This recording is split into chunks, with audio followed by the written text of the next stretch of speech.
Hello बच्चों, let's read this question. The question says patient with chronic lung disease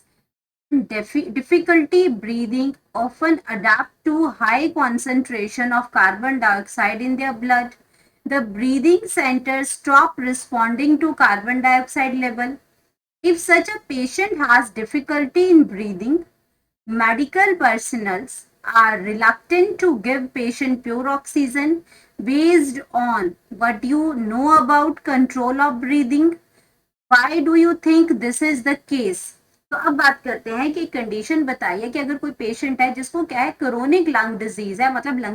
लंबे time से उसको क्या है, फॉर लॉन्गर ड्यूरेशन से उसको लंग डिजीज है और उसको डिफिकल्टी हो रही है ब्रीथ करने के लिए। तो वो क्या करता है, जैसे उसको डिफिकल्टी हो रही है ब्रीथ करने के लिए तो वो अडाप्ट कर लेता है high concentration of carbon dioxide in the blood.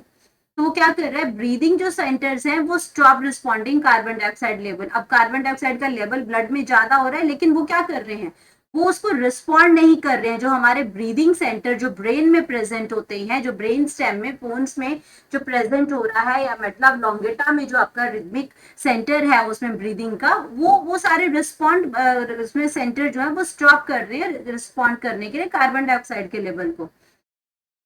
If such a patient has difficulty in breathing, अब अगर ऐसा कोई पेशेंट है जिसको क्या हो रही है, डिफिकल्टी हो रही है ब्रीदिंग में, तो जो मेडिकल पर्सनल्स होते हैं वो क्या करते हैं, उनको प्योर ऑक्सीजन नहीं दे पाते हैं। वो भी उनको क्या करते हैं कि उनको लगता है कि कोई बेनिफिट नहीं होगा, यहाँ पे रिलक्टेंट है, वो एग्री नहीं होते उनको देने के लिए। बेस्ड अभी ये जो सारी कंडीशंस है उससे हमें क्या समझ में आया, कंट्रोल ऑफ ब्रीदिंग। ये जो कंट्रोल ऑफ ब्रीदिंग है ये कौन करता है, कैसे ये वर्क करता है, ये हमें बताना है। और why do you think this is the case, कि ऐसा केस क्यों हुआ, ऐसा ऐसा सब कुछ हमारे क्यों हो रहा है उस पर्टिकुलर पेशेंट के साथ। तो ऑप्शन दे रखे हैं, the patient body would use oxygen to make even more carbon dioxide, ये इसलिए वहां पे रिलेक्टेंट था जो आपके मेडिकल पर्सनल से। The oxygen would increase concentration of bicarbonate altering pH. Increased oxygen in the blood might slow or stop breathing. D में क्या है, the body is not used to the oxygen and the patient would overdose. और किसका overdose है, oxygen का overdose हो जाएगा, क्योंकि बॉडी यूज नहीं करेगी ऑक्सीजन को तो ओवरडोज हो जाएगा पेशेंट। तो अब हमें बताना है कि ये सारी जो कंडीशन आ रही है जब कार्बन डाइऑक्साइड का लेवल ब्लड के अंदर बढ़ रहा है और जो हमारे जो मेडिकल पर्सनल्स हैं वो आपके रिलक्टेंट कर रहे हैं, मना कर रहे हैं पेशेंट को प्योर ऑक्सीजन देने के लिए, क्यों, ये आपका कंट्रोल ऑफ ब्रीदिंग कैसे वर्क करता है, और ये आपका, ये why do you think this is the case, क्यों ये आपका इस तरह का केस है। तो इसमें हमें इन चारों में से ऑप्शंस बतानी है किसकी वजह से ये सब कुछ हो रहा है। अब बात करेंगे सबसे पहले की कॉन्सेप्ट की कॉन्सेप्ट। तो की कॉन्सेप्ट इसमें हमारा आ गया chronic lung disease, chronic lung disease. अब बात करते हैं इसमें क्रोनिक, क्रोनिक का मतलब भी क्या होता है, जो लॉन्गर टाइम से जो डिजीज हमारे पास हमें जो सफर कर रहा हो पर पेशेंट, उसको क्रोनिक कहते हैं। और लंग डिजीज है तो क्रोनिक लंग डिजीज होगी इसमें। तो अब इसमें इसके अंदर क्या हो रहा है कि हमारा जो लेवल किसका बढ़ रहा है, कार्बन डाइऑक्साइड का लेवल ब्लड के अंदर बढ़ रहा है, लेकिन फिर भी क्या हो रहा है, अगर मैं इसमें बात करूं कि जो आपका कार्बन डाइऑक्साइड का जो लेवल है, since carbon dioxide level are not being responded, ये क्या कर रहा है कि कार्बन डाइऑक्साइड का जो लेवल इंक्रीज भी हो रहा है, ये रिस्पॉन्ड नहीं कर रहा है, ये आपको सिग्नल नहीं भेज पाता ये कि आपका इनहेल करना है या एक्सेल करना है। ये आपका जो सिग्नल, बेशक कार्बन डाइऑक्साइड ब्लड में ज्यादा है फिर भी ये सिग्नल नहीं भेज पाता है उसमें से, जो आपका जो ब्रीदिंग सेंटर्स होते हैं, carbon dioxide level are not, ये आपका क्या, आर नॉट बीइंग रिस्पॉन्ड, ये आपका क्या करेगा, बीइंग रिस्पॉन्ड, ये आपका respond to the signal, responded to the signal.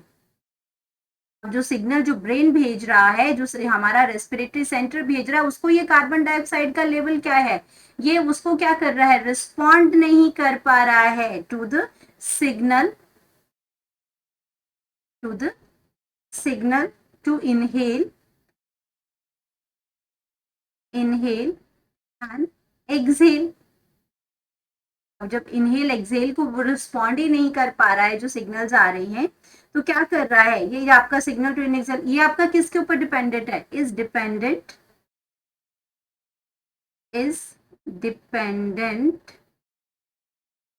Dependent upon oxygen level, dependent upon oxygen levels. ये ऑक्सीजन के लेवल पे डिपेंड करेगा हमारा कि आपका जो ब्रीदिंग जो है वो कैसे आगे होगी उसमें। तो इसी वजह से आपका क्या कर रहा है, या जो आपके मेडिकल पर्सनल्स हैं ये भी रिलेक्टेंट कर रहे हैं उस पेशेंट को प्योर ऑक्सीजन देने के लिए। क्योंकि अगर मैं ऑप्शंस की यहाँ पे बात करती हूँ तो आपका क्या करता है, अगर हम लोग क्या इसमें,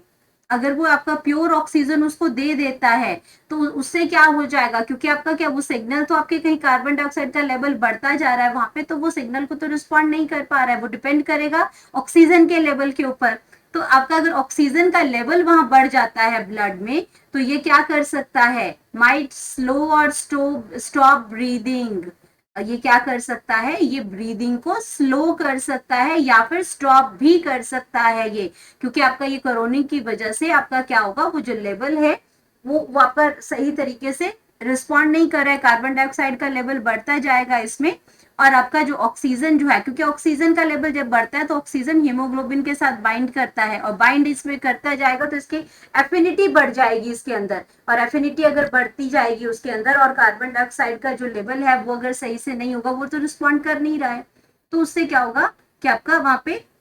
एसिडिटी बढ़ेगी, उसमें उसका जो आपका एफिनिटी जो है वो आपकी इंक्रीज हो जाएगी उसमें हीमोग्लोबिन के साथ ऑक्सीजन की, तो इसलिए उन्होंने रिलेक्टेंट कर दिया प्योर ऑक्सीजन देने के लिए। तो increase oxygen in the blood, और जैसे ऑक्सीजन का लेवल ब्लड के अंदर बढ़ता जाएगा, ये कुछ टाइम के लिए आपकी ब्रीदिंग को स्लो कर सकता है या फिर स्टॉप ब्रीदिंग कर सकता है। तो सबसे बड़ा कारण तो आपको यहाँ पे आंसर मिल गया कि क्यों आपका ये आपका कंट्रोल ऑफ ब्रीदिंग में क्यों ऐसा सब कुछ हो रहा है।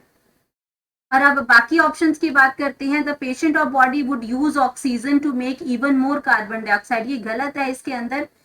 Oxygen would increase concentration of bicarbonate, oxygen नहीं इंक्रीज करती है कॉन्सेंट्रेशन ऑफ बाइकार्बोनेट की। बाइकार्बोनेट आपका कार्बन डाइऑक्साइड की वजह से बनता है, आपका अगर बाइकार्बोनेट की बात करते हैं तो ये आपका कार्बन डाइऑक्साइड, ये आरबीसीज के अंदर ब्लड के अंदर क्या होता है, ये आरबीसीज के अंदर होता है, कार्बन डाइऑक्साइड और वाटर है वो जब ऐड करते हैं तो ये आपका कार्बोनिक एसिड बनाते हैं, और कार्बोनिक एसिड जब डिसोशिएट करते हैं तब ये आपके क्या बनाते हैं, कार्बोनेट, इसमें हाइड्रोजन कार्बोनेट बनाते हैं, हाइड्रोजन कार्बोनेट बनाते हैं, इन्हीं को हम बाइकार्बोनेट्स भी कहते हैं, कार्बो हाइड्रोजन कार्बोनेट्स हम इसको बोलते हैं, या फिर हम इसी को ही बाइकार्बोनेट्स कहते हैं। तो ये ऑप्शन भी गलत हो जाती है, बाइकार्बोनेट्स इसको कहते हैं, और ये आपका प्लाज्मा के अंदर जाता है, तो ये ऑप्शन भी गलत हो जाएगा। तो यहाँ पे हमें ये चीज क्लियर होगी कि अगर हम उसमें ऑक्सीजन, अगर वो उसको प्योर ऑक्सीजन दे देते हैं उसको, तो उससे क्या हो जाता है कि ऑक्सीजन का लेवल बढ़ जाता है वहां पे, और आपका ब्लड के अंदर, और क्योंकि ब्लड का लेवल क्यों बढ़ रहा है, क्योंकि उसका आपका जैसे उसमें वो हीमोग्लोबिन के साथ उसकी एफिनिटी बढ़ जाएगी, क्योंकि ऑक्सीजन आपका क्या करता है, एचबी के साथ बढ़ता है, एचबी क्या है, हीमोग्लोबिन है, वो तो उसकी एफिशिएंसी बढ़ती जाती वहां पे, हीमोग्लोबिन, हीमोग्लोबिन के साथ उसकी जो एफिनिटी है वो बढ़ती जाती, वो रिलीज नहीं करती उसमें ऑक्सीजन, और उसकी वजह से आपका क्या है कि लेवल जो है वो बढ़ता जाएगा ब्लड के अंदर ऑक्सीजन का, और ये आपका अल्टीमेटली क्या कर सकता है, स्लो और स्टॉप ब्रीदिंग भी कर सकता है अगर उसको कोई क्रोनिक लंग डिजीज है तो। Body is not use to the oxygen and patient would overdose, अब आपका क्या है, ये ऑप्शन भी यहाँ पे गलत हो जाएगा।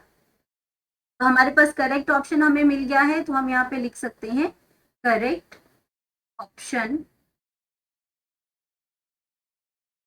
वो आ गया हमारा C. Hope you understood it well, best of luck.